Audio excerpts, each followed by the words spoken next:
Pick up your gear and open your chests. Throw on your armor and head out on a quest. Hey, hey, it's a brand new day. On the Sword Coast, your allies will help with blazing bows and magic as well. Hey, hey, heroes on their way. Fighting forever against overwhelming odds. Fighting together in favor of multiple gods. Idle champions of the forgotten realms. Idle champions, adventure never ends. Idle champions, hit you all at band. Idle champions, you will say it again. Idle champions.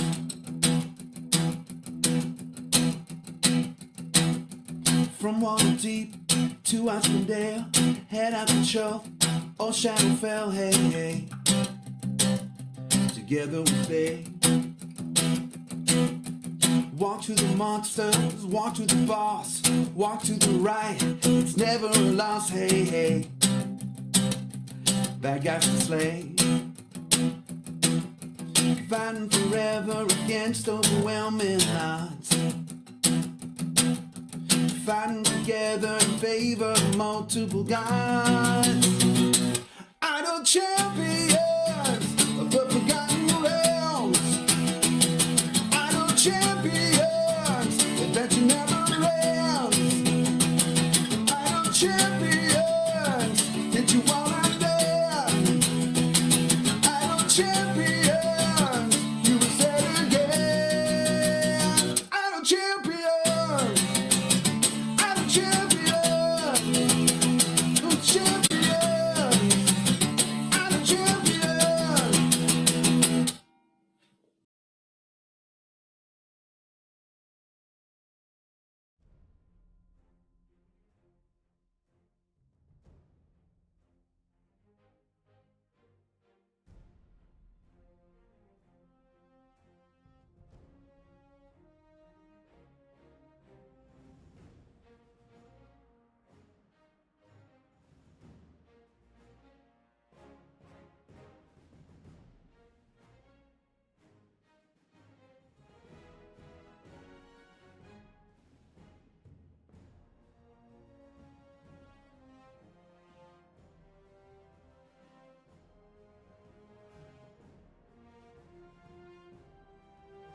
Phone again.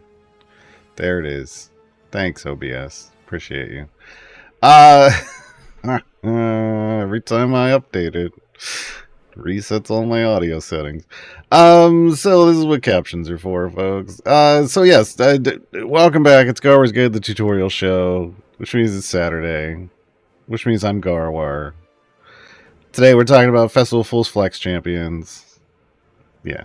We got there. With me today, as always, is Gabe in the production booth. Gabe's gonna be hanging out, grabbing questions from everyone from chat. Yeah. Put question colon in front of your questions. Now I'm completely off. It's in chat. Moobot got it. Question at the front of your question. If you want it in the document. Yeah. Yeah.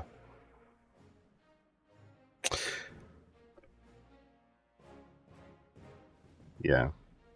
Thanks, OBS. Appreciate it. All right, we're gonna dive in. We're in events 2.0 now, which means it's everybody's still kind of like figuring out what they want to do. And I know, we're a weekend, but we can't fit all of this stuff into one show, so we're doing 2 shows now for the time being. Everything is still somewhat normal in the sense that you're still grabbing favor, you're still building up opponents, and you still got your adventure node with 3 champions in it, right? No, I've flexed a single champion. The way events work now is you just get the reworked champion and the newest champion, which in this case was Darius and the Dark Urge, and then you have to flex more champions, and to do that, you actually have to, at the moment, you have to actually hop into an adventure They do need to get the event screen. Oh, hey, no, that isn't what I wanted to do, but sure. That's not what I want to do either. There we go. You do need to get the they do need to get the event screen stuff, this stuff, out on the main map. They'll be iterating on that, I'm sure. But you need to get to this screen if you want to see what you can flex. So I already checked. I selected one out of, well, I'll have the potential this first 6. But the way it works is you get the 2 featured champions, and then there's 3 flex slots. One's available right away when the event starts. One unlocks a week later, and then one unlocks a week after that. So I still got about 4 days left on this one. And then this final one down here is for, it's called a supporter slot. It unlocks if you buy specific DLC in the store. So this time around, because I had to have that, I had to have Gale's hand. I got the Dark Urge pack, and that unlocked that slot. And I still haven't figured out what to do with them. Well, I haven't decided. I mean, I know what I'm going to do with them. I'm going to unlock champions.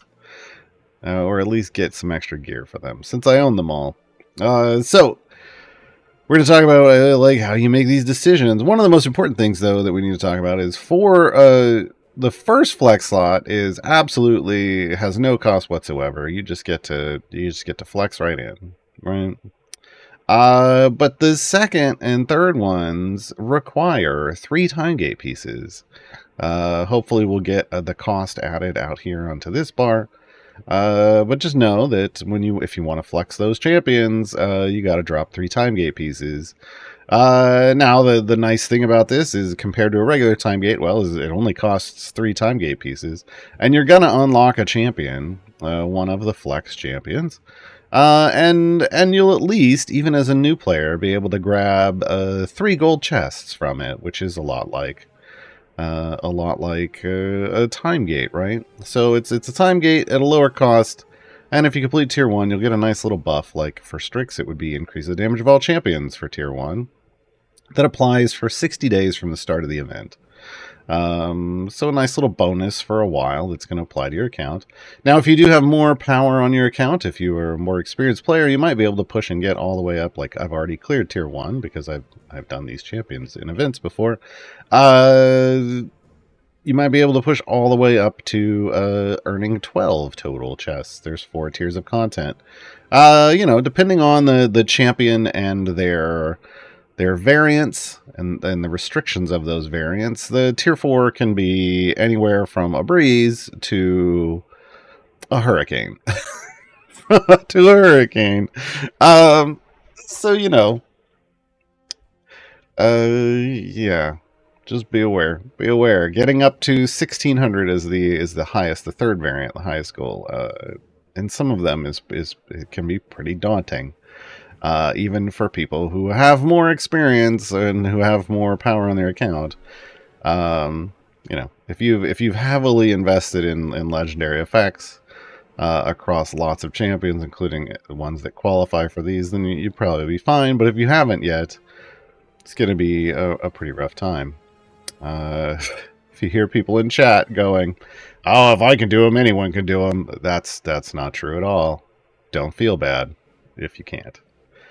Just know it's supposed to be kind of like a permanent progression, and the next time you get there, you'll be able to try it again. You'll see how far you've come on your account, right? So, 3 time gate pieces. I know. So over here, if we come over here to this open slot, we'll be able to pick that. Now for the supporter slot, again, this cost is free because I unlocked this slot by buying DLC. So there isn't an additional cost. There isn't an additional cost for that. How do you go about deciding which of the champions you should flex? It really depends. I'm wearing the perfect shirt for this today. I got my Champions of Psychology shirt on. Semper dependent. It depends, folks. There are going to be in this event 8 different champions for you to choose from. You get the year 1 through 6 champions from Festival of Fools, and then we get 2 extra champions that got moved over here because their event no longer exists in the new system.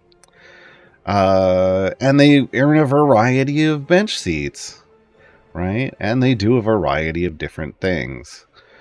So it's important to figure out what it is you're looking for and what it is you need on your account. That being said, in this current event, Briv is a pretty solid choice. At just about any account, whether you're an early game player, whether you're a mid game player, whether you're a late game player, or whether you're an end game player, all the way at the end, Briv might be an option for you. And that isn't always the case with all champions. Some of them, do better at certain places in your progress overall, but Briv is basically one of those OP champions that from the moment you get them can start changing your game experience. So I flexed Briv on my main account. I also have recently started a new player account. I think this afternoon will be day 13 of fairly casual play, only played on stream. I picked Briv right away there too. So regardless of where you are in your progression, Briv might be a very solid option for you.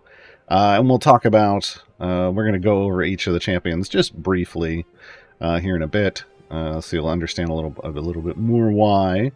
But when it comes to the rest of them, it isn't always so cut and dry. Yeah, champions in this game offer up different benefits. So you might need specific stats. Like maybe you're trying to flex out or fill out more slots for a patron and to get more patron progress, or maybe you're looking for more something. Oh no, more details. Something that might fit for like day 1 in trials, or maybe you're looking specific. You might have specific needs for end game pushing, or maybe you're trying to stack up kills on a champion like the Dark Urge, and you're looking for champions that can help with that, right? These can all be factors that you need to consider when you're making a decision. And especially if you're in mid game, late game, end game, right? These are kind of the things you're looking at. Early game, I say this, making these decisions this way on my brand new account. When you're a new player, as a new player, one of the most important things you can do is get Briv. Wait, no, I said that already. One of the most important things you can do is actually look for champions that are going to help you progress towards Split the Party. And if you don't know what Split the Party is an adventure that unlocks for you, a special adventure that unlocks for you once you have 2 champions in every bench seat. 2. So 1 swap in every bench seat. And what Split the Party offers as a reward, if you complete it, and anyone who unlocks it can complete it, is a second party. So you've got your main party that you use all the time, and you can have a second party called a background party, and a Modron core. Modron cores are a big deal if you have not run into them yet. They are another form of power progression in the game. And one of them, the fast core, also offers speed effects that can be constant even when you don't have speed champions in your formation. So progressing through the Split the Party kind of progression system, there's currently 3 versions of it, is one of the kind of your early game goals. So picking champions that are going to give you a second option in a bench seat is incredibly important. And sometimes, like in this case, Dadius was a bench seat 5, but I picked Briv on my new player account anyway because Briv was just such a big deal. And it's okay if I had a second option in that slot, giving me 3 champions in that slot, because Split the Party 2 needs 2 extra champions in each slot instead of 1 extra champion in each slot. So I'm working my way towards both Split the Party 1 and Split the Party 2, it would have been much more optimal if maybe, it hadn't been Daddies this time around, because it was gonna be Briv. There's just no way around that. Briv was just that solid and that good of an early pickup for a new game account. So looking at where you have other options, like maybe Strix is a little, for a new player, maybe Strix is a little lower on the priority because the Dark Urge is in seat 11, right? You don't necessarily want to double up on that. Maybe Tatyana isn't an early game priority. I'm speaking for my new player account because I already got Hitch from signing up for the newsletter. Get Hitch today, folks. Sign up for the newsletter in game.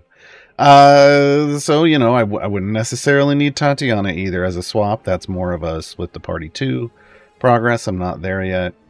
I considered Miria on my new player account, but then I remembered I'm in Tomb of Annihilation on my way to unlocking Azaka, and Azaka's in C12, right? So I'm trying to look forward and see who am I going to be unlocking soon? Who have I already unlocked? Who am I going to be unlocking soon? And how can I most quickly, most efficiently get to Split the Party? So I made my decisions based off that. I even looked at the next event, right? I looked at the achievement in the achievement list. If we come out here, you can come down here and you can go, well, what's the next event? It's Greengrass, Festival of Fools. It's Greengrass. And you can look at who's arriving in Greengrass and who you might be flexing in Greengrass, right? We've got Narak, we've got Caddy Bree, Ayla. You'll have to look up. They don't show you their bench seat here. So you have to look things up.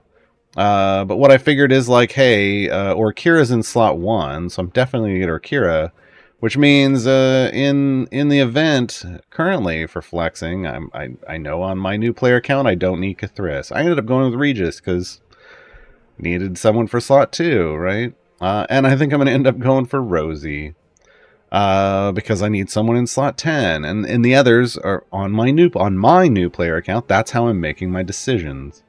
Now, who you may have gotten on your newer player account, if you're a newer player, if you're working on Split the Party 1 or 2 or 3, you may have to make different decisions, but that is another valid reason, and honestly a helpful progression reason for maybe making choices that some people might be like, why'd you pick them?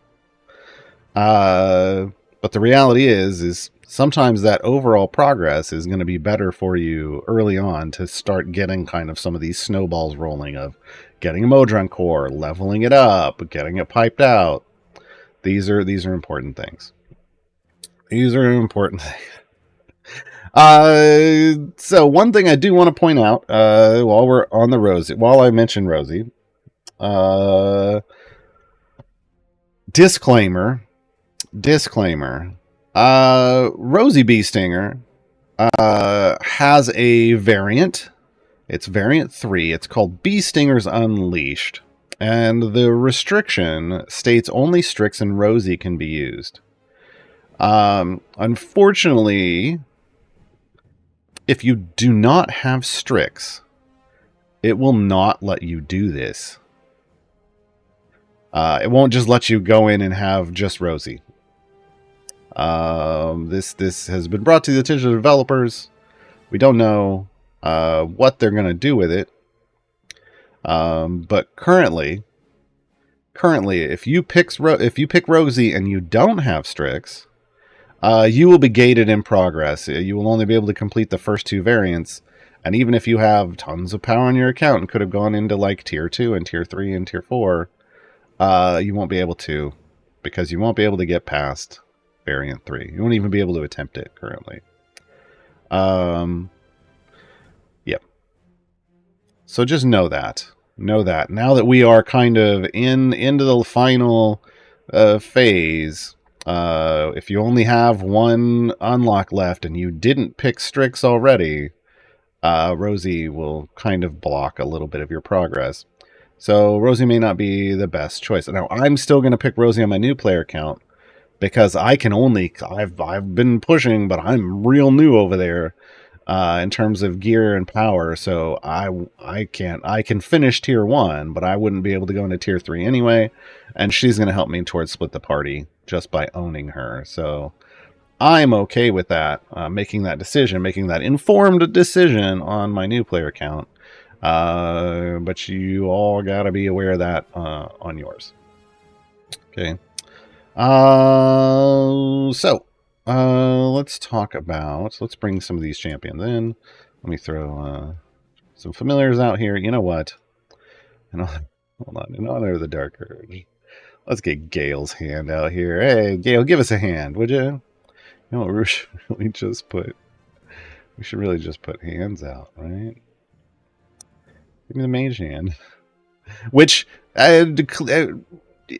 realization this week, Gale's hand is just a mage hand. It is literally a mage hand.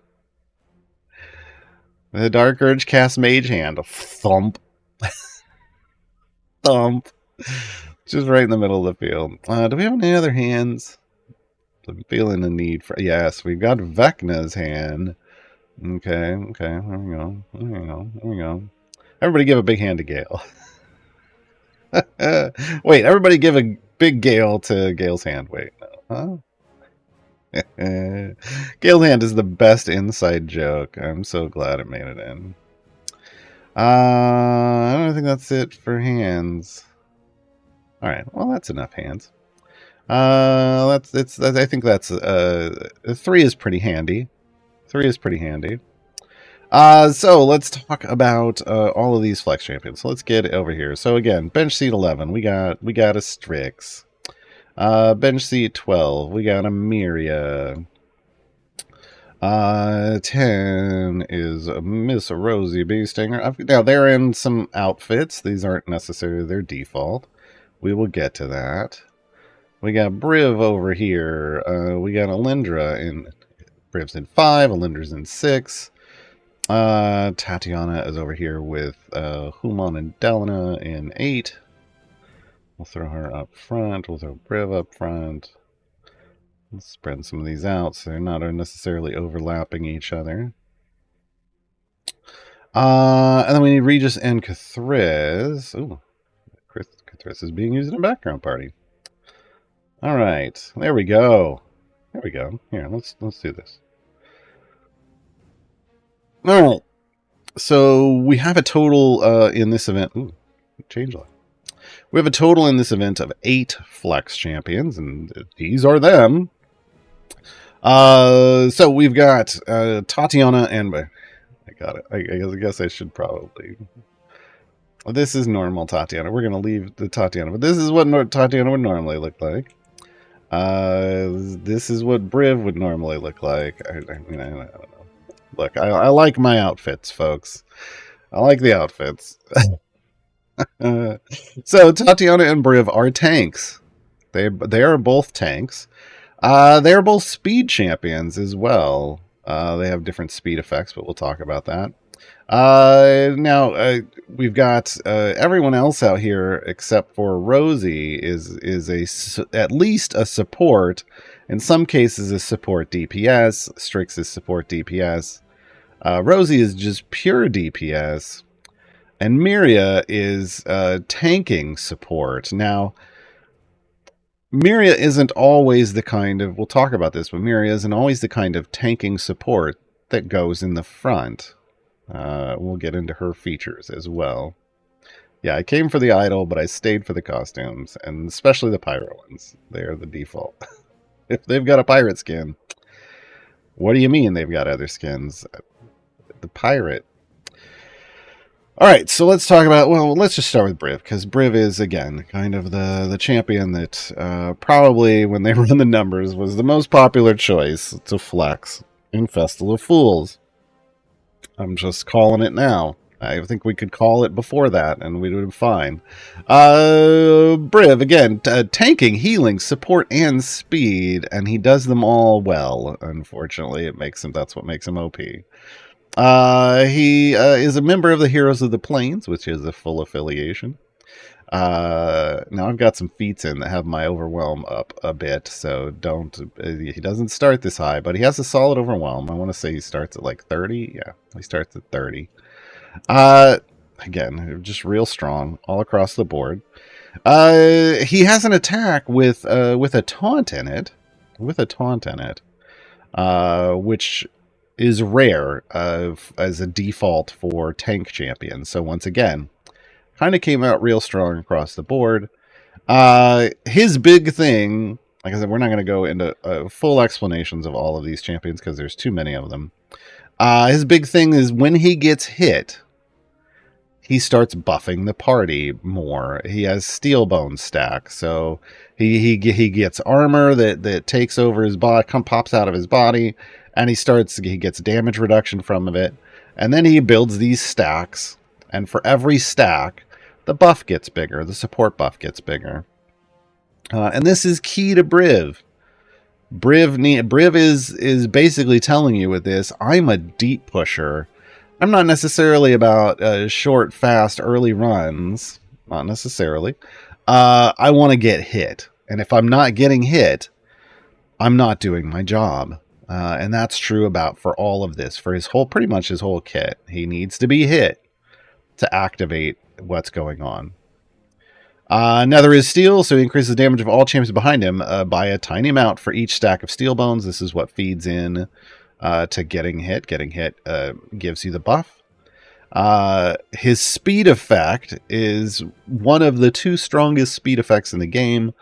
Human has the other one, or generally considered to be the other one, like for the top speed champion. Briv lets you skip areas. He has a % chance.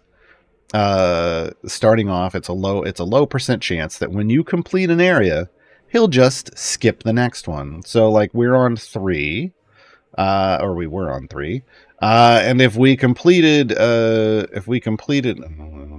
I have any stacks at the moment? I do. Cool. When we complete this, he's gonna jump us well past 3. There he goes, jumps off the screen, and now we're on 8. Now, I have a higher level Briv that lets me jump more than one area, clearly. But starting off, it's just a % chance to skip the next area. And then the more you level up his speed item, the more areas you can jump. The more areas you can jump. This is his speed effect. It's incredibly strong. But to work, this is why I had to check, it consumes a percentage of your sprint stacks. Sprint stacks. Now, you earn sprint stacks on the run before. Because what happens is these steel bone stacks that you're earning, when you complete an adventure, they change into sprint stacks for your next run. So when you first use Briv, he's got no speed. He's got no speed whatsoever. And if you never get him hit, he's never going to have any. This is why it's important that Briv is a deep pusher. There are a lot of people who are like, I never seem to get any sprint stacks. What's going on? How do I earn those? You got to get hit. He's got to get hit. And he's got to get hit a lot. Right? I mean, my sprint stacks are at over 9,000. Woo! Which means he got hit over 9,000 times on my last run. And then when I jumped just now, it consumed a small % of them. That's how it works. Okay.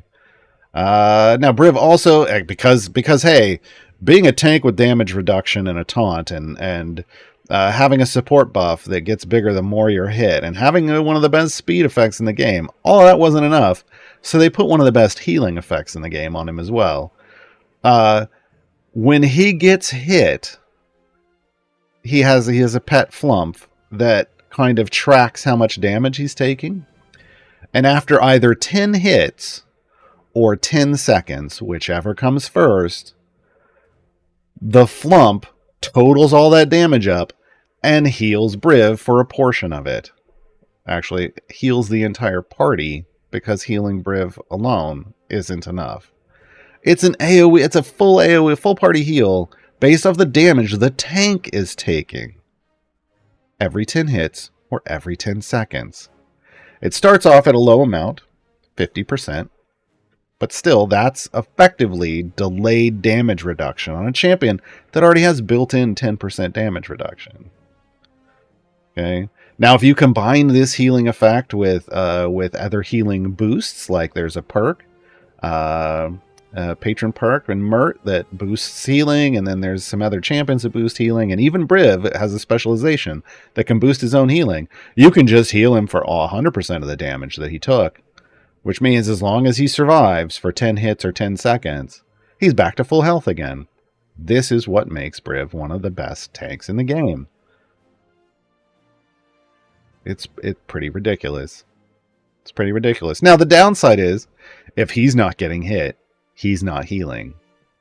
So, if he's not the one tanking, you might have a little bit of a problem. But then he's got a taunt for that. Alright, Briv also, the usual health share stuff. The specializations, again, just make him stronger. I'm taking a little bit more time than I probably should on Briv, but Briv is a big deal. So he can reduce the number of stacks, he can get his buff bigger, or he can heal more, right? This is kind of the core functionality of Briv. I'm not going to go into Briv anymore. He's got good itemization. He's got a speed item, and and it doesn't have a cap, so it can go forever. I'm at a 4-jump Briv, which means I can skip 4 areas when I complete one. There are people who are at like 7 and 9, and I think there's some 11s, and people that are on their way to 14. It's ridiculous. Briv, gem farming is the kind of the best way to earn gems in the entire game. It is difficult to set up, and it takes an investment. But Briv is one of, as a speed champion with items, where Briv is a champion who, when you invest into their speed effect, pays you back far more than what you would have normally earned. Okay. All right, so that's going to be it for Briv. I don't want to go too much more on this. Let's talk about the other speed champion in the front row. This is Tatyana. Now, Tatyana isn't the same kind of speed champion. She is tanking, support, and speed. She comes to us from the Black Dice Society. Again, another full affiliation if you want to go with a big team. But Tatyana, her speed effect isn't so much about racing you through levels, and we'll talk about that in a moment. Tatyana has a kind of a random buff. She buffs a random slot in the middle column or columns of the formation. And then you have specializations that can alter how that buff applies, like around it. It can either stay in a single slot if it landed in the right place for your DPS, or it can buff adjacent, or it can buff in a full column. It's pretty cool. She can rage, basically Rising Fury. Every time she gets attacked, she gets a stack, and she buffs based off of it. And she'll transform into, as she rages, down here, rage, she'll transform into kind of a more beast form, and everything gets better. It's a pretty neat situation. But her speed effect is called Find a Feast, and you're seeing it kind of, you're watching here on the right-hand side of the screen. You're watching, hey, there's a few enemies every now and then, but then every now and then there's a wall of enemies that comes from the right side. It's about to happen. Here she comes. There it is. So her speed effect doesn't get you through levels faster, per se. Because what happens is, if she's not attacked for 15 seconds, you have to wait for 15 seconds, and you're not in a boss area, and there aren't any like barriers on the screen, like those fallen logs or things, then she runs off the side of the screen, is gone a couple seconds, and then comes back with a bunch of extra enemies for you to kill. Now, because this takes like 17-ish seconds, she's not a speed champion that's going to help you get through levels faster or earn gems faster. What she's going to do is help you kill lots of things in a short amount of time, because she can spawn so many additional enemies. Now, mine is at 29 to 30. I've got a feed in. I've got item. She has an item for this, and I have it leveled up a lot. I've got 1,000 item levels in her, I think. But remember, this is a very specific use case scenario. This is great to pair with someone like the Dark Urge. This is one of the ways. If you don't have a very specific variant available to help you stack up murder stacks, this is a way that you could pull in more enemies on a regular basis, more than just a regular spawn would, and get more kills for one of these champions. So she helps speed you on your goal to kill thousands of things, which can be patron challenges, or specific champion permanent stack type things. Okay, so just know that's her version of the speed effect. Again, her specializations alter this little blue symbol. Right now, this is where what you're buffing, and I would want to put my DPS there. Or I can stretch it like to a whole column like this all the way across, and it just moves around how you're utilizing her buff and how it's placed. Yep. Decent itemization. Again, there she goes running off the screen again with a wall of enemies. So just a different kind of tank, a different kind of speed champion, right? Let's talk about Alyndra back here. Alyndra is also Heroes of the Plane, as well as Briv. And Alyndra actually acts as the focus for the Heroes of the Planes. Heroes of the Planes, like their effects, instead of having like affiliation boosts that on each of the heroes, it's on Alyndra. So when they are all solid on their own, but if you want to make them even better, you put Alyndra in, and things go in terms of the boosts. Alyndra is based around Portent, so she's a divination wizard. So every 30 seconds, she randomly chooses up to 2 adjacent champions, peers into their futures, helping guide their attacks, increasing their damage. But other things happen too, based off other effects from other champions. One of the most notable shenanigans in the game is when you mix Alyndra with Whittle, another member of the Heroes of the Plains. It turns you create what we either refer to as machine gun champions or chainsaw champions, because if you have your DPS standing on a portented spot and also next to Whittle, it basically, Whittle has an effect that it resets their base attack, and it basically just does it on animation. So that champion in that spot is just always going to be attacking on animation speed. Doesn't matter what their base attack cooldown is. It can be fun. Isn't necessarily helpful for completing adventures, but there are situations where getting achievements or things, it can make it super easy. And it's just fun to watch. It's just fun to watch. There's also an owl called Griff. He's up here on the hat. This is the pirate version, because that's the only version, right? It judges enemies as they spawn, and basically it buffs Portent.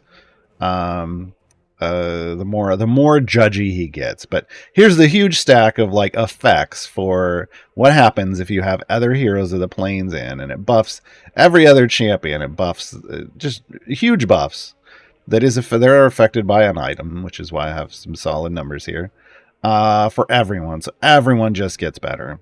Everyone just gets better as long as you meet these requirements when you have them in. And then the specialization lets you go from 2 to 3 portented slots to take some of the randomness out of it. Like in the placement she's in right now, there's like 4 adjacent slots, so she would actually want to be up here.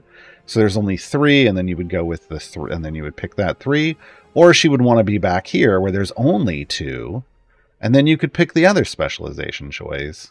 And the other specialization choice makes Griff extra judgy, which, look, all the judgment is where we're at. Good itemization for this, decent array of feats, that's Alyndra. So Alyndra's kind of I don't want to say like linchpin, but because the heroes can work fine on their own. But she just makes the heroes better across the board. Let's dive out to the extreme ends. Let's go to Miria again. Miria is a tank, technically. Tank and support. But Miria is a tank, if you'll notice, with no overwhelm. And that's because while she can tank, she doesn't tank in a traditional sense. She does have a buff that applies to adjacent champions. That's her support functionality. But Miria's tanking comes out of a combination of it's basically she builds a bunch of clones. Yeah. Well, it sounds odd. Hold on. Let's get there. Let's get there. Let's just level her up because I gotta explain that part first. So, clone. Miria maintains a stash of clones in her inner sanctum with a count equal to her soul cage stack. Soul cages stacks are built based off the more you progress in an adventure, the more soul cage stack she has. So she gets better the further you can go. She gets better. And she buffs bigger based off that. But she builds clones. And when she has a clone, basically it's another life. It's an extra life. So if she's defeated, she instantly pops a clone, and what you just see is her health bar go down to 0 and then fill back up again. There's no animation or anything there. So it's basically like for every X number of areas you go on an adventure, her health goes up by 100%. That's a good way to think about it. But wait, there's more. It's not just that her health goes up 100%. It's more like she becomes an armored champion. If we think about armor effects in this game, you'll know there's a number of segments on enemies, and you have to do a minimum amount of damage to remove a segment. That's what happens here to a certain extent. She doesn't have to have her full health taken in one hit, but the most damage she can take is her full health in one hit. It will remove a clone. So even if she were hit for E50 damage, she loses one clone. But if she's hit for less than whatever her health is, it'll just, it'll tick like a normal health bar. But you can't remove more than one clone at a time, which means she becomes amazing sometimes at putting her in the front. If you're against a super high damage boss, like, I don't know, in this event, the Frost Giant, because the Frost Giant can't one-shot her if you've gone if you have a decent amount of clones. She's just going to take, it's one for every 20 areas. She's going to live at least that number of hits. For better or for worse, right? But the further you go, the more survivable she is. Now, this also means that if you raise her health values, it's effectively raising that health value times the number of clones you usually have. Right? So, incredibly effective for anything that raises health values, like, I don't know, tanking pigments. But yeah, getting her extra health can be a big deal. Now, here's the thing, though. Again, like I said, normally you wouldn't. I wouldn't put her in the front column as a tank. She has no overwhelm. If she gets hit, she's getting overwhelmed and taking bonus damage super early. So then how does she tank then? She puts these zombie bodyguards, you can see them here, out in front of your front column champions.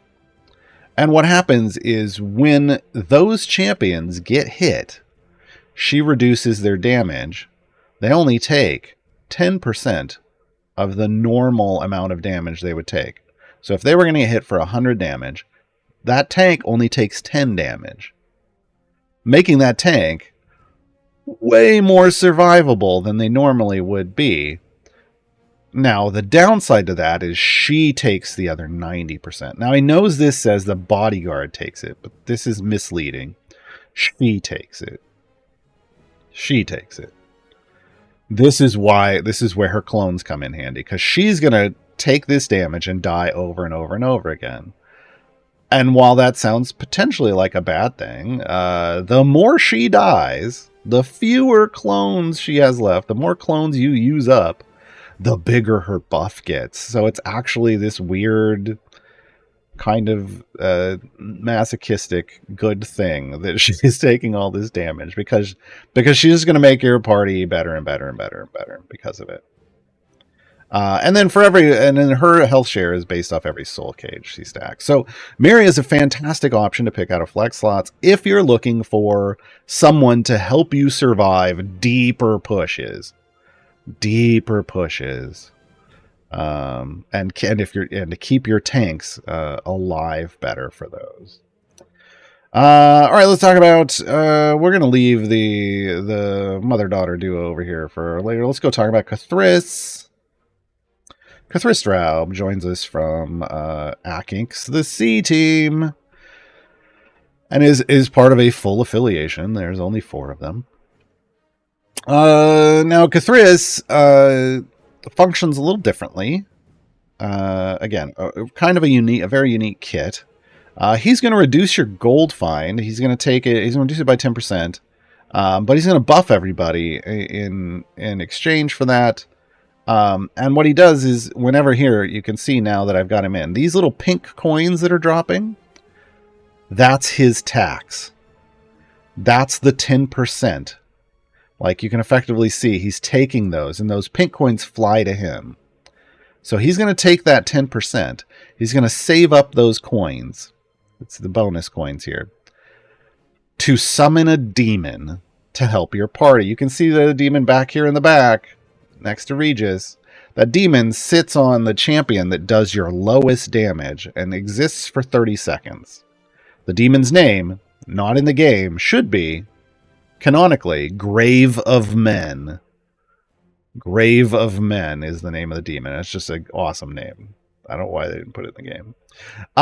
So what this can do is actually, because what it does is it says it massively buffs the damage. It matches the damage of whoever is doing the most damage in your party. So whoever your bud setter is, you effectively create a dual DPS system for 30 seconds, a functional dual DPS, because it's matching the damage.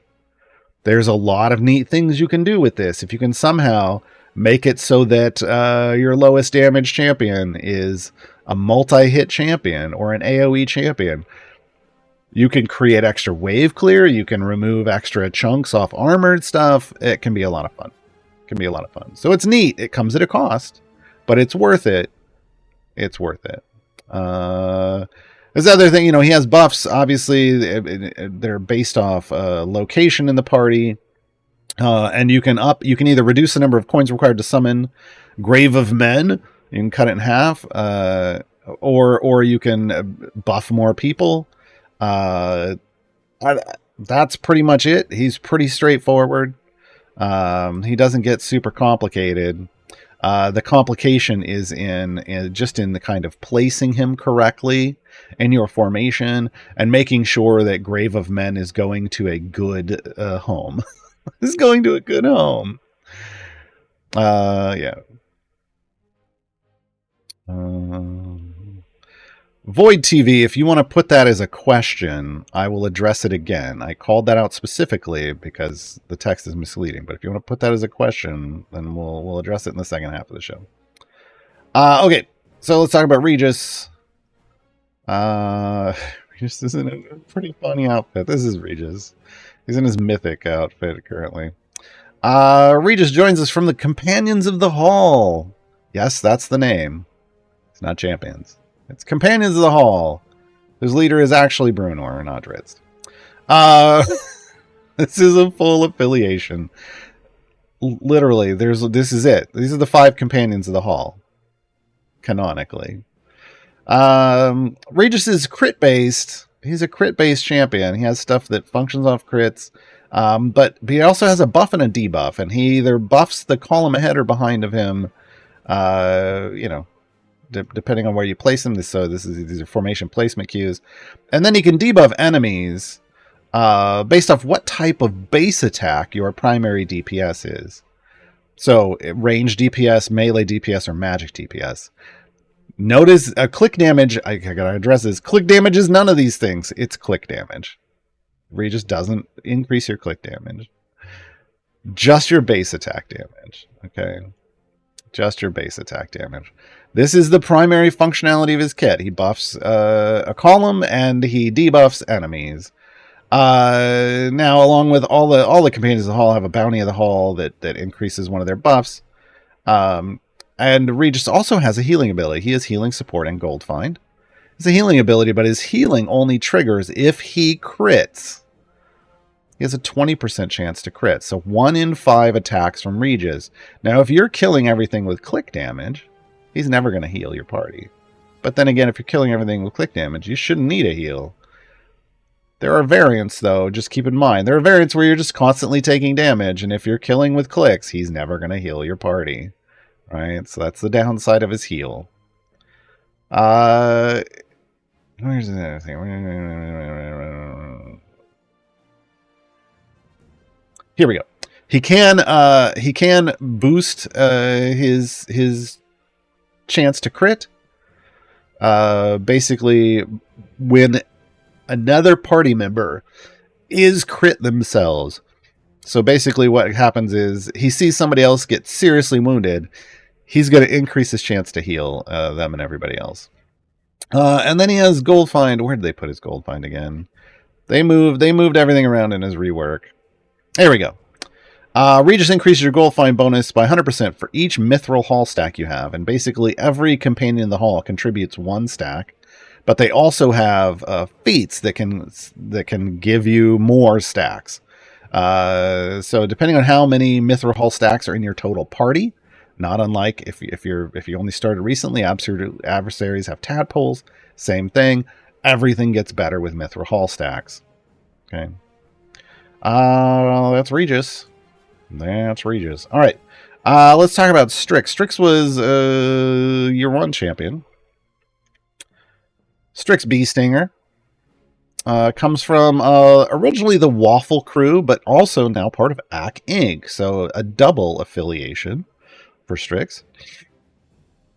So more people for her to hang out with. She has DPS support. Her DPS is an AoE fireball, because of course it is. So her support buff increases the damage of all champions that are not adjacent to her because she smells. That's literally it. And then or it buffs her by the number of people that would go to, right? So she can buff herself and buff other people. She has an ability called Haunted, which is unique in the game. It increases damage based off the number of times champions in the formation have died. Only champion in the game that really just wants you to kill your party over and over and over and over again. It's a really odd mechanic because you kind of have to actively farm it, which means Strix can be a bit manual play if you want her to be optimal. Yeah, it's odd. She also has a Death Ward, basically casts Death Ward on a member of the party. So if they're close to her, near adjacent 2 spaces, and they're about to die, Strix loses half of her health, and that ally gets half of their health back, and then they're immune to damage for a little bit. It comes on a cooldown, and then increases your buff. So hopefully you can kill whatever just killed your friend, right? And then she has a debuff. So along with the buff, she has a debuff. This is kind of the big. This has always kind of been the big deal in Strix's kit. So as enemies approach the party, when they get to a certain distance of the party, they get debuffed, and they take more damage because, again, she smell. Now, a new thing about this is the more people from her affiliations, it's the power of friendship and nose plugs. The more people from AC Inc. or the C Team or the Waffle Crew are in the party, the further away from her the debuff extends. So it can reach the entire screen now. It was a limitation before where it was only about half the enemy area before, and now you can build your party so that it goes the full way, which was a great addition to her. And then she can boost some of these effects and auras about a variety of different things, including the power of friendship and nose plugs. Based off her spec choices. That's the big stuff. Her ultimate is a little unusual, so I want to explain it. Most of the ultimate effects here are pretty straightforward. Hers is unusual in that it polymorphs her staff. So she's carrying a staff, and when it does, it does one of 3 random effects. So it either becomes like a broomstick that she's flying on, in which case she does more damage and attacks faster. Basically affects her base attack damage. Oh what's the other effect? Oh, a pie plate. It turns into a pie plate, so she smacks things harder. Or it turns into an owlbear plushie, and her friend Waffles, the owlbear, comes out and does massive damage. That's the big one. That's the winner owlbear dinner. Because it's going to do ramping damage. Every time Waffles attacks, Waffles does even more damage until Waffles goes away. That's the one you like. Let's see what we might randomly get. Hey, there's Waffles. Boom. So I got the good one. So that one's the big deal. So just know that her ultimate just changes her base attack and makes it better. Makes it better in 3 different kinds of ways. All right, let's talk about Rosie Bee Stinger, Strix's adopted mom. Rosie, also a member of Inc. the C Team. Pure DPS. Now, in the C Team, if you ever watched, Rosie Bee Stinger was former leader of an assassin's guild, basically, Grandmother Knight, and was an incredibly effective assassin. Unfortunately, that part of her story did not make it into this game. Currently, her DPS it's average, actually. Nowadays, she's a mid-tier DPS nowadays. Once upon a time, she did not have the champions to support her, and she was bottom-tier DPS. But no longer. She's about a mid-tier DPS. She gets talked about a lot about needing a rework. This is why we left her for last. And the devs have hinted that that this year she may finally get one at some point. Justin's big on saying, "Oh, I didn't promise anything," but so she buffs currently. She buffs herself based off every champion that's younger than her in the formation, and she does have a solid age. She has a unique ability, which is really cool and would have been great if she was a DPS support, to build around, deflect missiles. Now, I know in D&D, this is about like someone throwing something at you. That is still true here, but it also works for magic attacks. They consider this also, the magic attacks also a missile coming at you. So Rosie can deflect both ranged and magic attacks that target her or champions adjacent to her, and it can trigger once every 2.5 seconds. She just fully negates that. So she can pull out, she kind of becomes this hidden gem of a champion in certain places where, honestly, where magic attacks are on an occasional thing, like and just wreck your party. She can kind of be a big deal. Even just coming into support and letting somebody else do damage. And her ultimate feeds off this. Oh, I don't have it yet. We'll just... she buffs off young people and stuff. All right. Grandmamancy. She roots all the enemies on the screen and darts around, striking up to 10 for massive damage. Then deflects all ranged and magic attacks for 15 seconds. So basically... 15 seconds of ranged and magic invulnerability. And when she deflects, she sends that back to the target, I believe for bud-based damage now. Devs will have to confirm that one. I think they changed it to bud-based damage. So yeah. Basically everything's like, oh, she can attack faster, she can get more attacks, she gets an AoE that builds into her kit. Yeah. So it's neat stuff. They kind of gave her a neat kit, but it just doesn't quite have the damage for her to live up to Grandmother Knight and the concept of Grandmother Knight. Yeah. Well, that's going to be that. So that's all your 8 flex champions. So again, when you're making these decisions, consider both how they're going to help your potential future formations. Also, though, if you're newer, consider what bench seat they're coming in to help you get to those split the party milestones, because that kind of progress, you know, if all things are roughly equal for you when you're looking at these champions, you don't know which one to pick. Maybe that's a good thing to factor in, is working towards split the party. All right, we're going to take a short break. I only have like 6 questions over here, folks. Come on. There's got to be something. It doesn't have to just be on topic today. You can ask anything about Idol Champions. We'll talk about whatever. So we're going to take a short musical interlude. This song is Alyndra's song from Bardic Inspiration. This is The Lore Keeper's Legacy.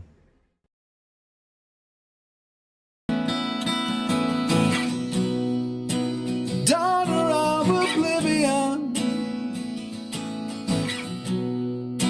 changer of our fates,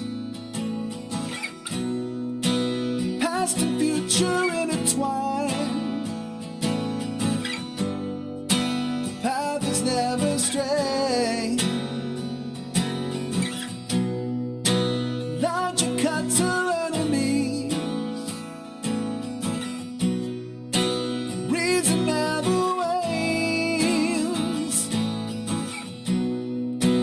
tolling bells of destiny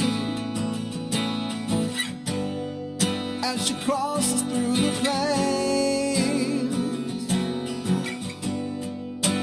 Stories keep on moving on, teaching those she knows. Lord, keep her from dusk till dawn. Wonder only grows. She carries her home in her heart. The past and the future she parts. With a friend on her shoulders, there's nothing that can hold her.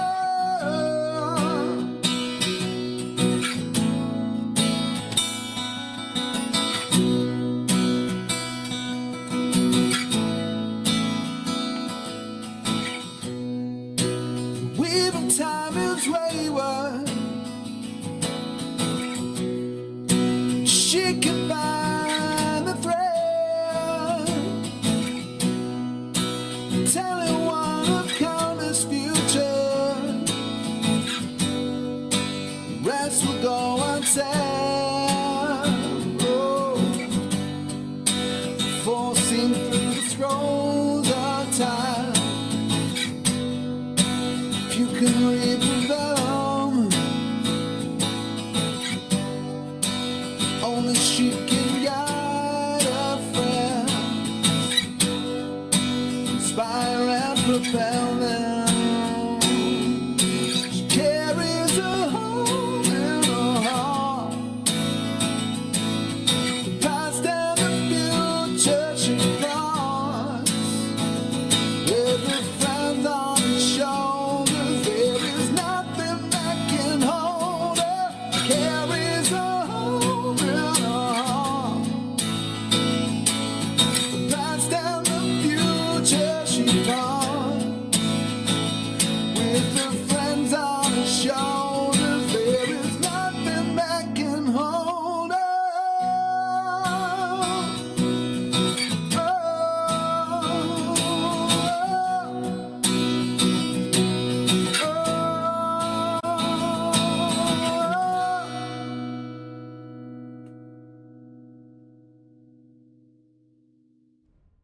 Such a good song. All right, we're back and diving into questions. Feel free to add more questions because we got most of an hour. I got an hour of access. Let's go, people. All right, Sergeant MN, for my final flex spot, is it worth it to unlock Rosie or try to gear up one of the champions that I already have? Again, and I don't mind covering this again, but ultimately the decision is about, what do you need? If you're working towards split the party, could be worth it to pick up Rosie. If you just want to collect all the champions, I mean, ultimately, you got to catch them all, right? Champion Mon. That's a good thing too. And Rosie does have her uses. Now, again, the disclaimer is currently, if you don't have, you did flex Strix, so you'd be fine. But for people who didn't flex Strix in the event already or didn't already own Strix, you'll be locked into just 2 variants for her in tier 1. because you won't be able to access her third variant that requires Strix. Yeah. Nautilus, if you don't complete tier 4 for the featured champ, how long till we were able to get those feats? Well, the feat isn't from tier 4. So the feat, like, oh, I know I've gotten everything. So it's not gonna, it's gonna show it correctly. Oh, here we go. There's no, those are buffs. Where's the feat is tier 3. There we go. So the Dark Urge has a feat that's available that's tier 3. I think Daddy's does as well, don't they? See, because I earned them all. Yes. So you just have to complete tier 3 to get these unique feats. This is the only way you can earn them, is by completing those. These aren't going to go into the gem shop. This is part of the progress arc for these champions if they have this. Same for the tier 4. Tier 4 reward is a consumable of some kind. Just changes. So it's not like those feats are just you can just like, oh well, I'll get it later for gems. No, you'll get it later when you complete tier 3 for that champion. This is new. Again, this is a new system and this is new, but you don't just get to ignore it and wait and buy it for gems. It is a progress reward. It is a progress reward.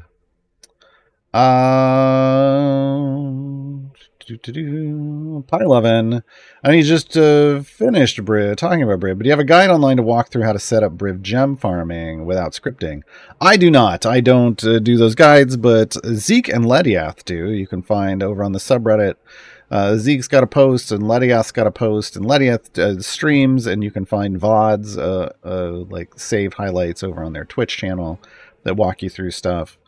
And there's a thread in the Discord, the official Discord, and the resources channel about automated Briv gem farming. Yeah. So I've never made a written guide for it. Probably won't, as long as there's good guides in the community. I have talked about it on stream. I've done it on, like, I've worked through it on my Twitch channel, Twitch TV/Gaarawarr before. But I tend to leave that to the people who really like to dig into it and let them explain it, because I can't make all the guides. I like to stick to the more, new player stuff. I'm busy with that most of the time. Busy with that kind of stuff most of the time. And, sometimes we have higher level stuff that, to introduce people to it. But that is real deep knowledge to set up Briv gem farming. Onthalon, I find that Miria doesn't go through enough clones before the frontline takes die. Taking Miria's health feats off, what else would you suggest I try? Making your frontline, I don't know, you got to give your frontline takes something to keep them alive. What's happening is you're getting to a point where the 10% of damage they are taking from everything is still enough to kill them. So you're going to need to make those tanks beefier, either with health feats or overwhelm feats, or some combination of both. You got to figure out why they're dying, because if they're only taking 10% of the damage, they should have solid health. So, but maybe you're way too overwhelmed, and thus you're taking all the bonus damage. You can raise their overwhelm, or you can raise their health, or some combination of that. They need to take less damage. You can't just put a squishy tank, a squishy person, or even a squishy tank up in the front line and let Miria go through clones. Yeah. But it's kind of impossible for me to tell you exactly what the problem is, because I'm not watching what's happening, right? But ultimately it comes down to trying to figure out why they're dying. I didn't say they're one shot. I said the 10% of health they're taking is enough to kill them. Doesn't mean instantly. Because remember, you're going to have lots of people hitting them potentially. It doesn't need to be one shot. They need to be able to stay alive. They need to be a tank that can survive, that can take a beating. Not all tanks are equal. And if you've got somebody squishy up there and you're just trying to reduce the damage of the tank, like, that doesn't really help. Tanks need health and overwhelm to survive in the front line. So you got to figure out why they're falling over. Just like you would have to figure out if you didn't have Miria. You got to figure out why your tanks aren't surviving.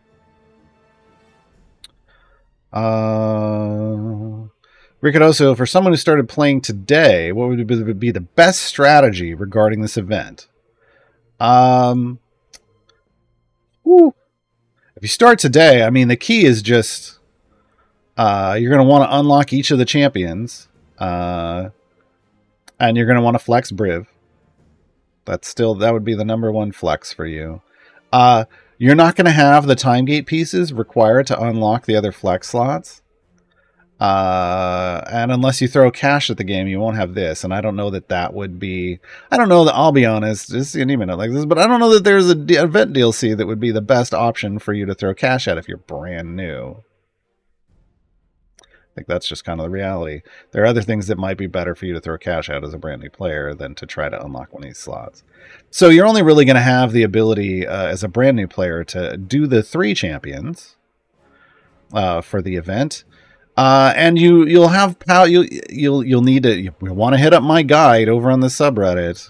I do have a guide to the event, and you're gonna need a little help. You'll want to pull up my VOD from last week.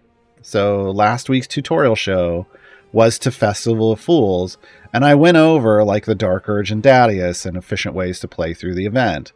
And you can apply that to Briv as well to try to get through like tier 1 of the variants.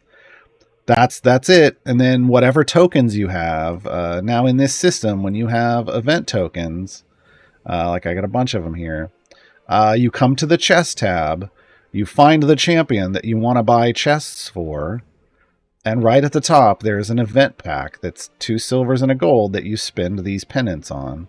That's what you're going to want to stack up. And I'm going to tell you right now, your flex slot is going to want to be Briv, and you're going to want to spend all your tokens on it. Just give yourself a great start to the game and make your Briv a little beefier. It's nice. It's nice. But yeah, other than that, it's just there's a lot. If you're brand new, there's a lot going on. Evil Emperor Zerg just linked my new player reference. That's going to help you with normal gameplay tips and stuff, but for the event, you gotta, you're going to have to check event specific stuff. I've got a guide to the event on subreddit. Again, there's a tutorial VOD here on this channel from last week's tutorial show, or you can find it on the CNA Games YouTube. There you go. And ask help from the community if you're getting stuck on stuff.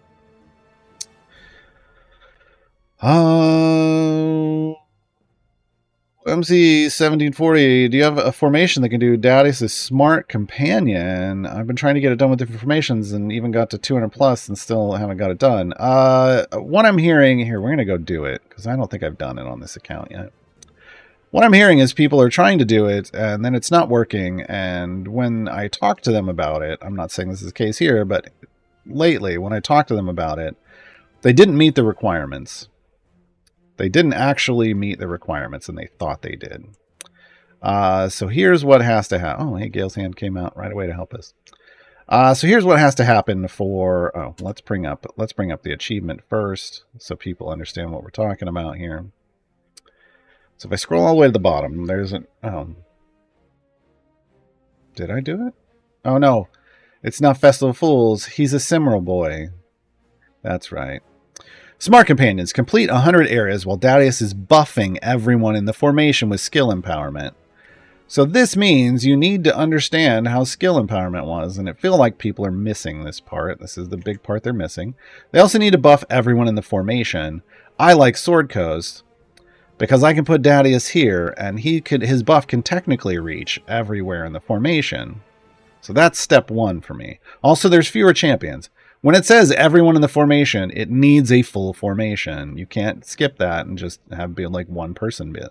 So skill empowerment increases Dadius's damage and the Dadiuses of champions with 14 or more intelligence.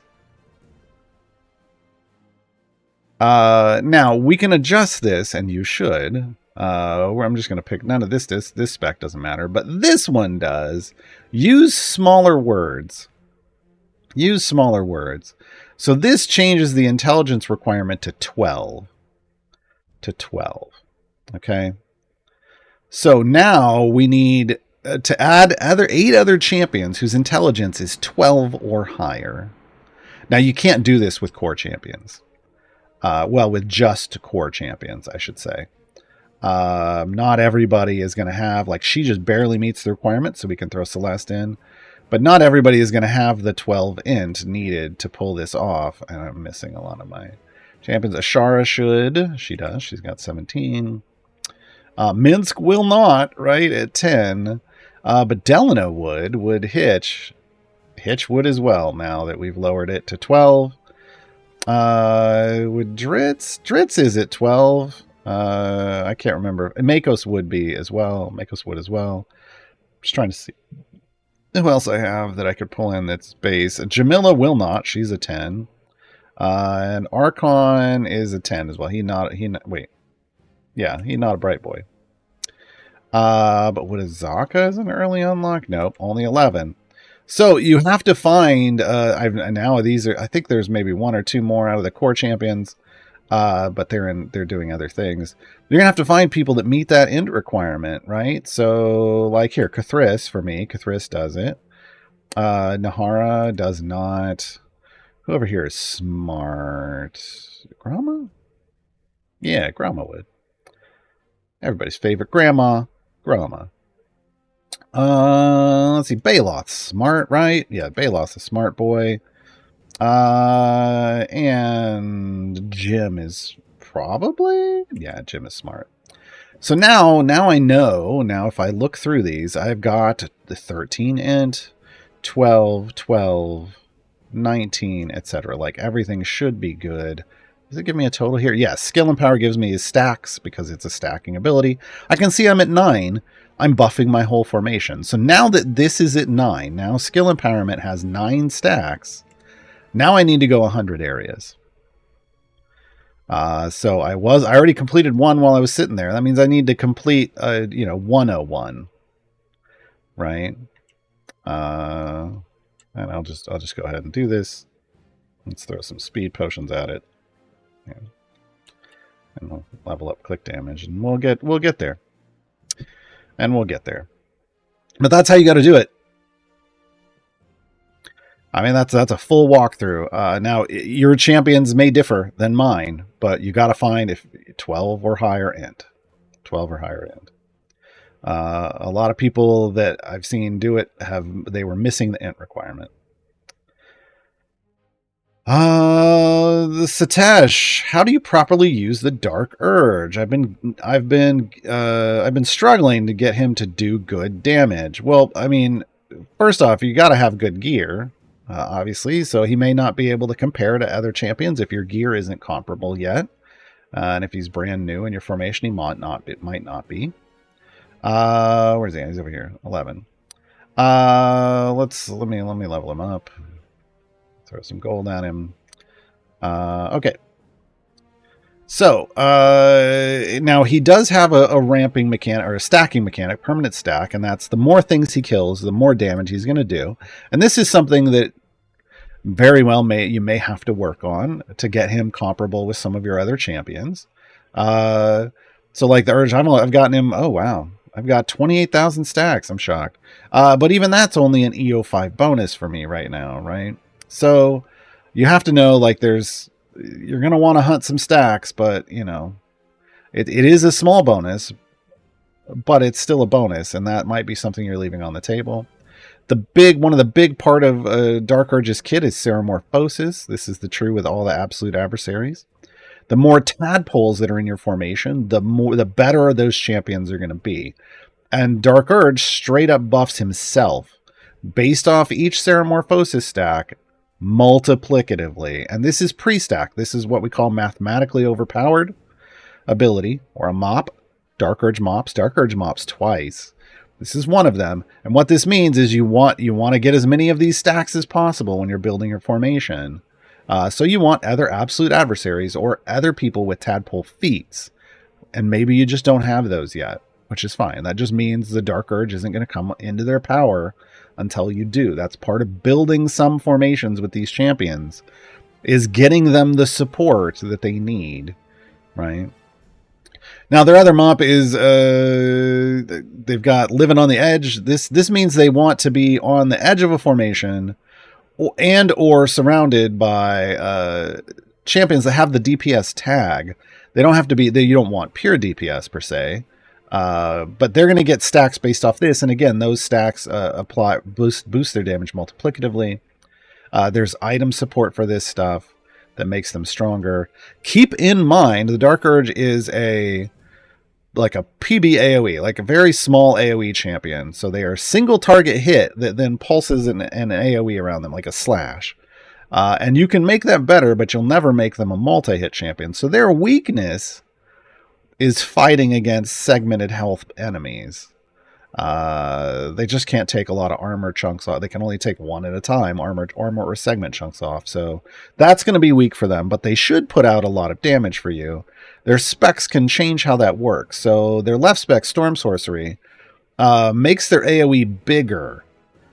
The range goes up 200%, and they do 800% more damage. It actually takes them, and it makes them a melee and magic base attack champion, for those who are wondering. Draconic Bloodline is based off the number of Dragonborn in the champions in the formation. There's smart companions, folks. We got it. You need 3 of these. You need 3 Dragonborn, or 3 total Dragonborn in the formation to get a bigger damage boost than Storm Sorcery. 2 would match it, but you'd lose the bigger AoE. So for 1 or 2 Dragonborn in the formation, Storm Sorcery is the better option. For 3 or more, Draconic Bloodline is, right? And you don't necessarily just want to build around this. It's if the best buffers that you have available, the best formation you build has 3 or more. And then this far right spec is if you're just going to go murder stacking. If you're going to go on a murderous rampage just to get stacks somewhere, you're going to park them on a level and just farm kills, like with Tatyana, like I was talking about earlier, you would go Divine Soul. Let's go. And then their ultimate is, it's more about just kind of the functionality of how their ultimate works. It will change a couple things here. So let me just make sure. Yeah, okay. So you can embrace the urge or you can resist the urge. And there's going to be, when you put them in their formation, there will be a number down here. And you just want to pick the higher number. Now it is going to change their alignment. If you choose resist the urge, it makes them lawful good.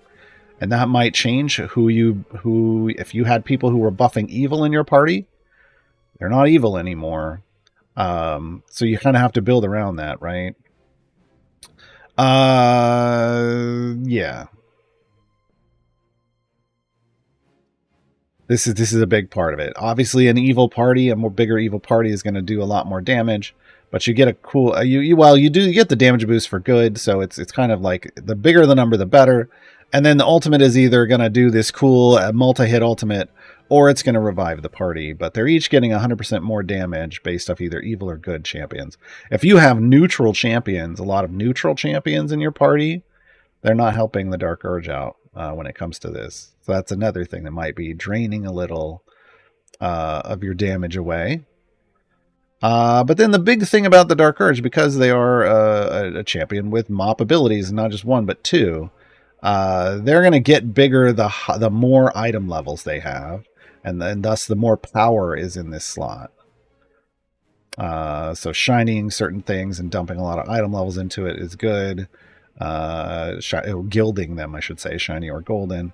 But you're going to be looking for like Ceramorphosis and like Living on the Edge. And just to ramp up those item level numbers. But again, the other big part, Ceramorphosis stacks, tadpole stacks. Yeah. So they have a lot to think about. They have a lot to consider. But if you hit it all, they deliver. On my new player account, they're the biggest single target burst of damage I have on my whole account. Even only completing tier 1, they came out the gate strong and swinging.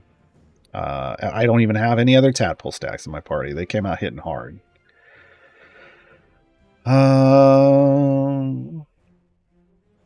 Mean Cab, are the event 2.0 over favor all going into Festival Fools? There is only, wait, for those that weren't originally in it, I don't know what that means.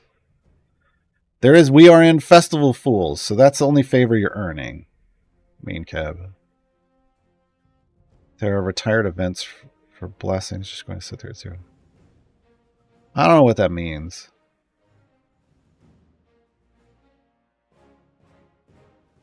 Yeah, I'm not sure. I don't understand your question. And maybe it's a question for the developers, but I would need you to rephrase the question so that I can figure out. Well, I didn't understand it in the way that you asked. So if you can fix that, I will attempt to answer it. Niskis, will you sing Let's Talk About Flex Baby at the end of the stream? Please and thank you. I don't know, maybe. Lediath, can you go over some hard tier 4 event variants and how to tackle them? Wow. Have a lot of legendary power. Have a lot of levels in your legendaries. That's how you do it. Specifically, they're talking about Briv's Delicious Diversion, where you're down 2 champion slots. Light in the Dark, where you're down 4. They actually mentioned Rampage or Redemption, and now off the top of my head, I'm like, what was the problem with that one? Hold on. It doesn't show me here, does it? Hold on. What's the restriction on Rampage and Redemption again? I did them all. Oh, you can't use neutral champions. So, I mean, ultimately for tier 4, it comes down to overall account power. When I say account power, I mean like you need power in more than just champions. You got to have a super Modron core, supercharged Modron core. You got to have a lot of legendary effects across your party. You have to have a lot of power. That's really what it comes down to. If you don't, and in some cases you need specific champions. But overall, even with those specific champions, they aren't going to carry you the whole way. You need power alongside them. For like Delicious Diversion and Light in the Dark, because you're losing champion slots and you have escorts in their place, you need Desmond. You kind of need Desmond and a party built around Desmond, and that party with dead people like Belushi and Spurt and Astarion, they're going to help, but that's not even going to be enough if you don't have legendary effects on those champions, and not just level 1, but leveled up legendary effects. You need a lot of power with this kind of limitation to get through area 1600. And despite what some people think, not everybody has that power. Not everybody has that power. Yeah. So I'm not sure, the strategies for any escort. I mean, if you're into tier 4, I would hope you would know this by now. The strategy for any place where you have a lot of escorts is Desmond. Desmond is the strategy because, I think I had 7 stacks for him. So the 4 escorts plus 3 dead people, and he was throwing out like an E30 something buff just from him alone. But even that wasn't enough to get me through tier 4. I had to find more power, right? It's all about overall. It's all about your overall power. Like I had a supercharged core in. I had the right champions in. But even with all of that, you need legendary effects. And this is a good argument for building up legendary effects across more than just like leveled up legendary effects across more than just the party that you're using in trials, right? To piggyback off that question from Phoenixian Ultimatum, can you talk about Wise Endeavor? Again, it's account power. Wise Endeavor is rough. It's rough. It wants Wisdom 13, I think, is the restriction. But again, I can field a full party of solid Wisdom for all solid champions that meet that Wisdom requirement. And they've all at least got an average item level of 200, full epic gear with level 1 legendaries at a minimum. That was still incredibly difficult. You've got to have a leveled up legendary power. That's really what it comes down to for tier 4. You have to have some leveled up legendary power. If you don't, you're not getting through it. And to a certain degree, you might need it for tier 3. Tier 3 felt a lot easier, but But that may have just been my average item levels across my champions. Tier 4 feels like you have to have the legendary effects going. Okay. Let me go back to some general stuff that we skipped over before. Valiant, Eagle. What do you prefer, Dragon Bait or Archon? Dragon Bait. Are we talking about in a fight? Or I don't understand. I mean, as a champion, it just depends on what you need. But generally speaking, at Dragon Bait, I pick Dragon Bait more often in this game than I pick Archon. So Robster Roll, is the perfectly seasoned global blessing rendered pointless with seasons going on hiatus? I mean, it isn't doing anything until the season comes back. But again, seasons are on hiatus. We have to wait to decide for C&E to decide if they're going away forever or just temporarily. If it's just temporarily, they're not going to remove that blessing. They're not going to change that blessing. But a good sign that seasons aren't coming back is if they change that blessing. Still doesn't mean guarantee, but this goes for true. This is true for Strongheart's ability too, right? There's no reason to change that stuff right away because they've said they're on hiatus, not that they're gone away forever. Garble for Life. Will the end event favor conversion procedure and value remain the same? Yes. They haven't changed that. They made it so you can earn. It should be easier to earn favor now because there are fewer events. You should be able to earn more favor, but the conversion, all the process and everything is the same. Alpha Mushroom. Which of the other Flex champions have mop abilities? Ooh, that's a good question. Do any of them? So the Daddiest, the Daddiest. Well, that works too. The Dark Urge has 2. The first one to have 2, I think I misspoke last week. The first one to have 2 is Will. The Dark Urge has 2, and Daddiest' rework gives Daddiest 2 as well, which is pretty neat.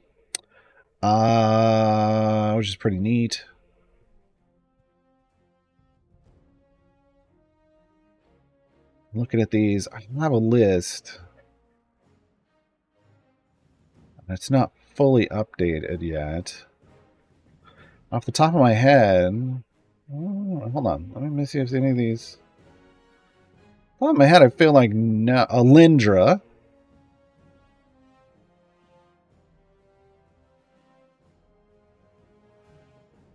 And Miria. Alyndra and Miria. Now remember, not all mathematically OP abilities are built the same. They all scale in different ways. But currently Alyndra and Miria are on my list. The list I have currently and needs to be updated with Daddies and the Dark Urge is in my Blacksmithing Contracts 101 guide there that I linked in chat.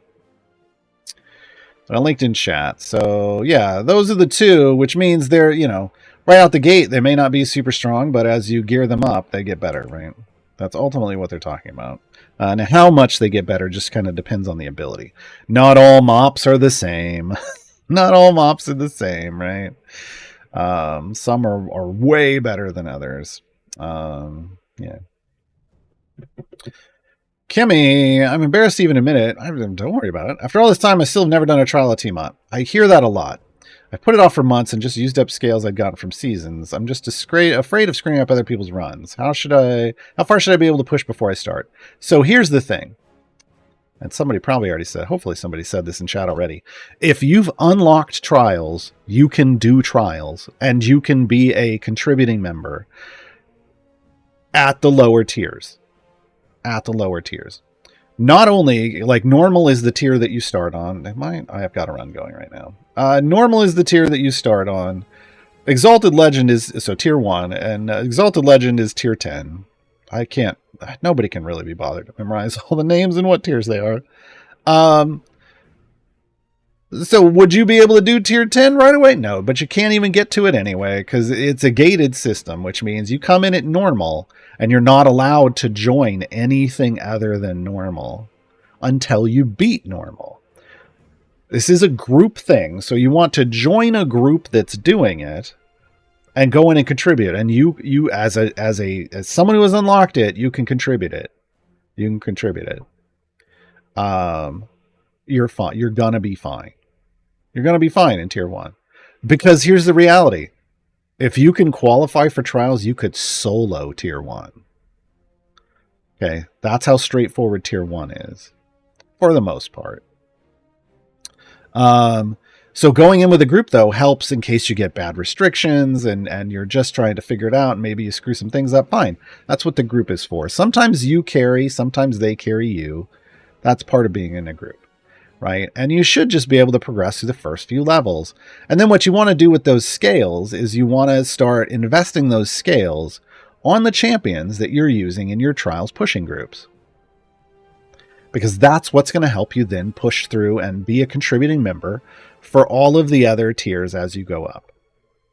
But ultimately, you're just going to have to get to a point where as you complete normal and then you want to try the next tier and see if you're solidly contributing, and then move up the next tier and move up the next tier, move up the next tier. And one thing you just have to learn is to not care if someone has a goose egg in your team.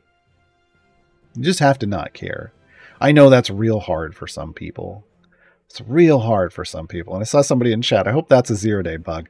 There are bugs. There are bugs in this game that make this look like 0 when it's not. But also sometimes stuff happens. Look, last year I had a tree fall on my house and I lost power for a week.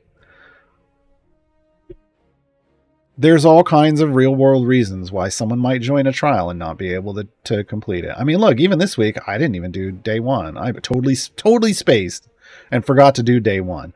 Other people may be looking, this is one of the bugs. If you don't do day 1, but then you do all the rest, look at my contribution, you do all the rest, it may show up as 0 to the rest of your party. It might. It's a bug with trials. That's never really been fixed. So all that really matters is, are you doing the best job you can do? And are you going to kill Tiamat? We're going to kill Tiamat. It doesn't matter with this group, this pre-made, even though I missed a day, this is a pre-made. And sometimes we 4-person this, and if this is true, if something happened and they couldn't join in, it's cool. We got their back. Because the four of us have toasted her. Yeah. So sounds like a priority issue that needs fixing. Not really, because you still get done. The system still works. The priority issue that needs fixing is your perspective on things. Go in, do the best job you can do, and go about the rest of your day. That was what I did. I used to do pugs. That's why pickup groups. Like you just hop in and join whatever. And I worked my way through this system that way. It wasn't until later that I got a pre-made. So you can do it. But focus on yourself. Well, because that's really all you can control. You can control what you do in this situation. You can't control other people. And there's another bug. There's another bug for day 1 where you load it up and you go to hit the start button. This one. And it just doesn't work. And you literally can't contribute. And as far as I know, there isn't a fix for it. So you just got to do what you can. You got to do what you can do, folks. Nathalis, would you recommend using my 500,000 gems and buying normal chests or spending it on owning a 4th Modron? Nathalis, I used to tell people just buy the chests, but now to buy additional cores. This is where you buy your additional Modron cores. Now one of these cores is not like the others. One of them is it the dexterous core or unaffiliated core? One of these 2 cores is now a 500 gem core and not just the strong core. I don't recommend the strong core unless you're going to Carlock main. I have become a Carlock main, so I finally built out my strong core. But if you're not, then like whichever one of these is also the other 500k one. I don't know because I own it, and so it won't let me tell. These two are actually worth. These two are actually worth it. The unaffiliated and the dexterous core are both. I'm hearing unaffiliated is the gem core. They're both super solid progression cores. The strong core is good for very specific champions. Like I said, I have Karlach now, and I like to DPS Karlach. She needs that strong core. She's strong. She's strong girl. She needs a strong core. But yeah. So if it's that, or if you're getting the strong, if you have a solid reason for it, if one of your primary DPS is unaffiliated, like Birdsong, if you rock in the Birdsong DPS, that unaffiliated core, real nice. Yeah. So you got to look at stuff like that.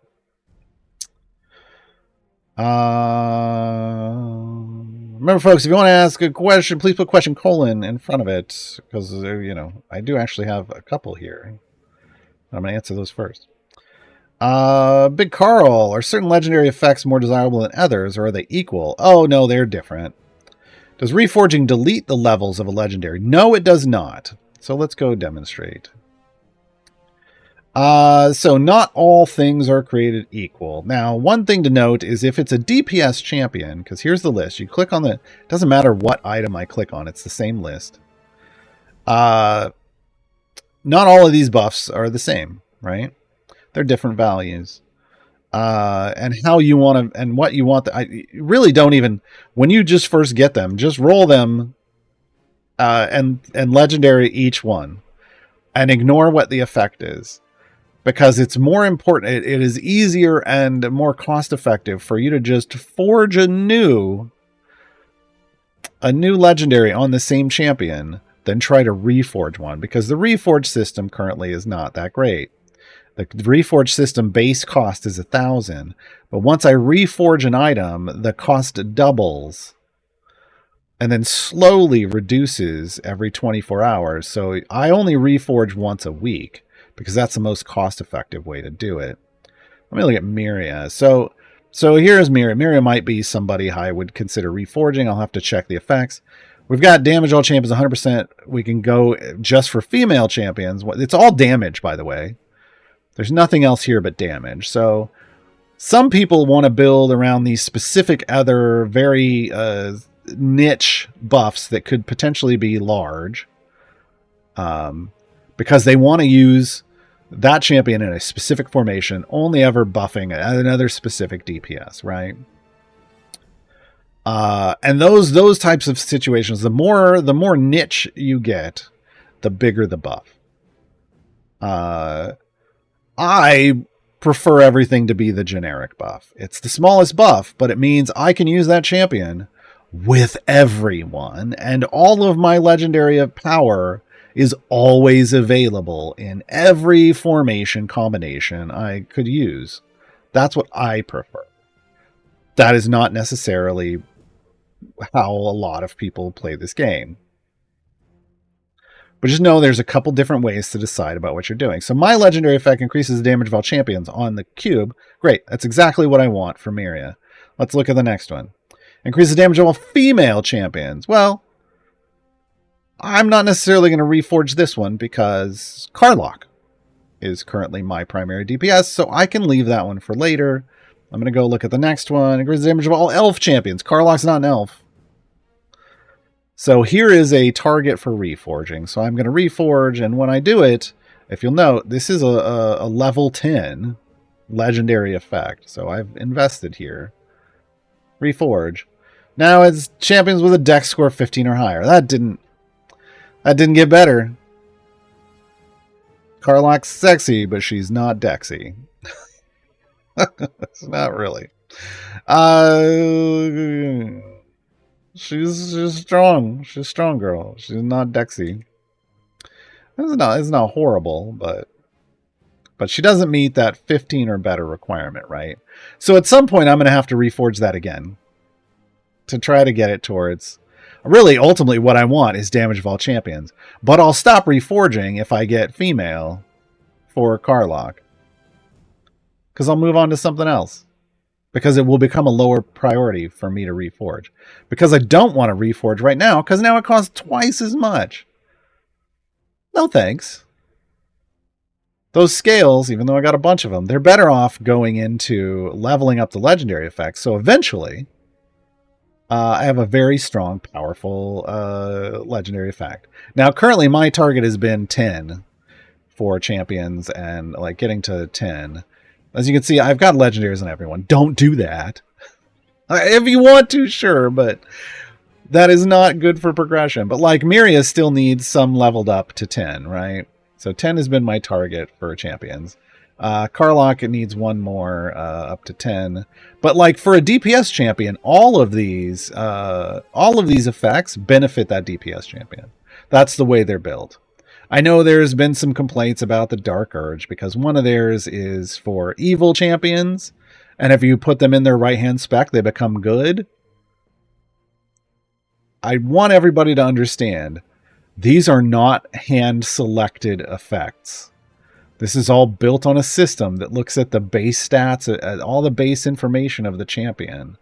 Doesn't take into account their ultimates. So I don't know that I don't even know if they can change this, because none of these are hand programmed in. It's just something that you have to understand. Hey, guess what? Maybe you shouldn't choose this one. It makes this one you probably shouldn't choose for the Dark Urge. If the Dark Urge is going in a variety of formations. Right? Another argument for what I like, which is making everything the most generic buff. At some point, hopefully, they'll fix the Reforge system so that it's not quite so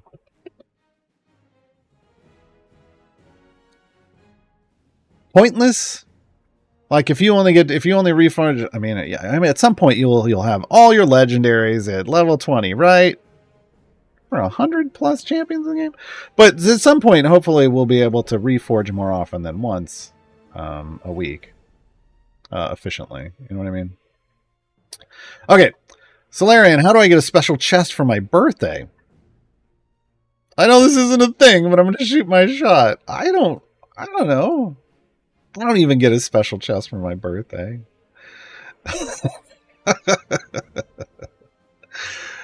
Tune into the CNE streams and get that free Electrum chest that everybody else gets at the same time and call it a birthday present. Shraven, can you show your favorite Karlach formation? I don't do things that way. This is like a thing for Artemis folks where it's like, well, this is the most optimal blah blah blah blah blah. No, when I get into a variant that I'm gonna play with Karlach, if Karlach's available, I throw Karlach in, and then I try to give her the best support I can give her. I will say that I find her better not tanking when she's DPS. Because I can get into like the 1700s with her in terms of areas, damage there is real big. And if she's in her DPS spec, which is her left spec, she doesn't have like her heal, and she doesn't really have a lot of other survivability features. So if she's up in that front line, solo tanking, even with a Miria backing her up, it gets rough at the higher levels. So I found if I put her behind some beefy frontline tanks and just straight up buff her, it's pretty great. She does better. Dice, you're sticking with Karlach over the Dark Urge? Absolutely. Rolling Green, what core would you recommend for an absolute adversaries build with Dark Urge as your DPS? Oh my god.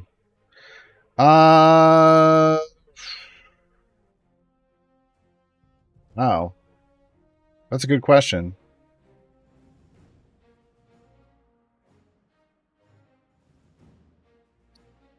Unaffiliated isn't going to work. Dexterous isn't. I don't think Dexterous is going to work. I think the Dex. Let me go look at the Dex requirement. I feel like that's the wrong button, Gaarawarr. I feel like it's higher than 13, but maybe I'm wrong. Hold on. Yeah, Dex 15. So that's not gonna fly. They're not strong. Probably either magic or modest. Probably magic or modest, honestly. The problem with the magic core, though, because if you're using, and that's if you're using their left spec that gives them the magic, they might qualify for magic. I'm not focusing on the darker, so I'm not looking into exactly what cores are best. But with that left spec, they'll have that magic boost. But the left spec is a glass cannon core. It has no survivability. So it might very well be that the modest core is it might be the best functional all around core for the Dark Urge.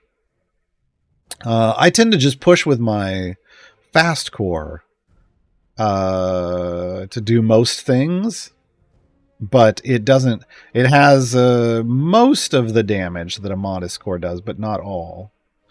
It's just faster. So I like it. And I can complete most stuff with that. I have it supercharged. So I haven't really looked beyond that. Yeah. Great. And any chance you can revisit the stacking champs, the ones who build up stacks of something that reset on an adventure? They're ramping champions. And they're kind of trying to move away from that. Been on the meta for a bit, and with the events having adventures 1,200 targets and a bit of loss. Well, one of the ones that's solid in this event is Blushi. You want her in is on area 1 if you can, because she basically builds stacks. Every boss she lives through creates a stack that affects her at the end and makes her stronger. That's the big one this time around. There are a number more, and off the top of my head, I mean, I don't know that it's changed really. So I do have a tutorial on the Cena Games YouTube about ramping champions, and so that's what you'd want to hit up. We're gonna have to super fast answer these last questions. No more questions in Japanese, and because I got 4 lined up here, and I got 4 minutes. So, Alchemy, as a new player, would you focus on the normal campaign or Festival of Fools to start with? Festival of Fools, always the limited time things. Once you've done, like if you're a brand new player, like I am on my new player account, I did tier 1, then I was out. Then I'm back in Tomb of Annihilation, right? But then once I unlock the next flex slot next week, I'll be back in and I'll do tier 1 for that new champion, and then I'll be back out into the other thing. So you can bounce around. Just the primary focus should be on the event.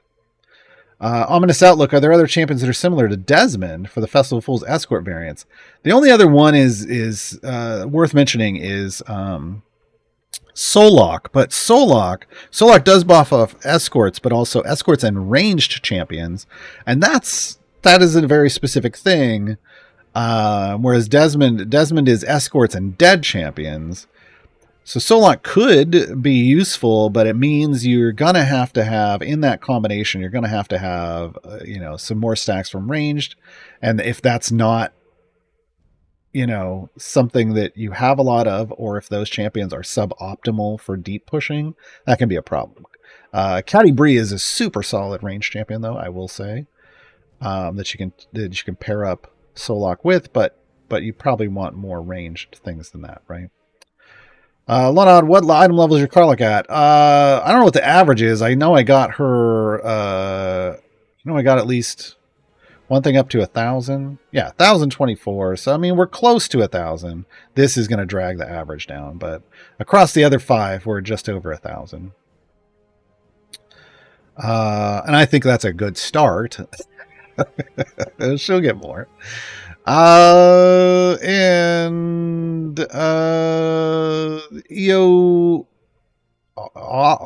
Iosimo, I don't know how to pronounce this. Yoso Meow. I'm gonna go with that because it's got meow in it. I did my first Trials of Mount Tiamat last week solo. Accidentally started it. It happens. Got her to a few million HP remaining. Got 2 achievements for finishing every day and doing the most damage. Is there any reason to ever solo it again? No. Yeah, you got the achievement that most people want, which is contributing every day.